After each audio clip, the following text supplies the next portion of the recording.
ఇది వచ్చి Saturday morning 10 o'clockకి మాకు ఫ్లైట్. నేను ఎప్పుడు మెయిన్ ల్యాండ్ వెళ్ళినా కూడా అండమాన్ నుంచి బేలీఫ్ తీసుకువెళ్తాను. ఇక్కడ ఎక్కువ దొరుకుతాయి కాబట్టి. ఫ్లైట్లో క్యారీ చేయొద్దు అనే ఐటమ్స్ అన్ని ఇక్కడ డిస్ప్లే చేశారు. అవేమంటే చెక్ ఇన్ బ్యాగ్లో అయితే పెట్టుకోవద్దు కానీ క్యాబిన్ బ్యాగ్లో తీసుకుని వెళ్ళిపోవచ్చు. ఇంకా 10:20కి అలా స్టార్ట్ అయిపోయాము. అండమాన్ టు చెన్నై వరకు చేసుకున్నాము.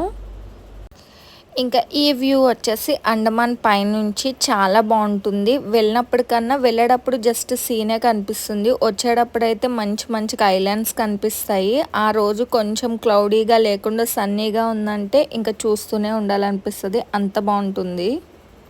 ఇంకా ఆ రోజు వెదర్ అస్సలు బాగాలేదు. ఇంకా ఫ్లైట్ ఊపేస్తూనే ఉంది. ఇంకా మొన్న ఒక ఇన్సిడెంట్ జరిగింది కదా, అప్పటి నుంచి ఫ్లైట్ ఎక్కాలంటేనే చాలా భయం వేస్తుంది. ఇంకా పిల్లలు ఏమైనా తింటామంటే ఇన్స్టెంట్ నూడిల్స్ ఏదో ఆర్డర్ చేసాము. ఇంకా తినేసారు. చెన్నైకి దగ్గరలో వచ్చేసాము. ఇంకా చెన్నై పైనుంచి వ్యూ ఇది. ఇంకా ఆ రోజు ఎర్లీగానే వెళ్ళిపోయాము. 12:30కి అలా ల్యాండ్ అయిపోయింది ఫ్లైట్.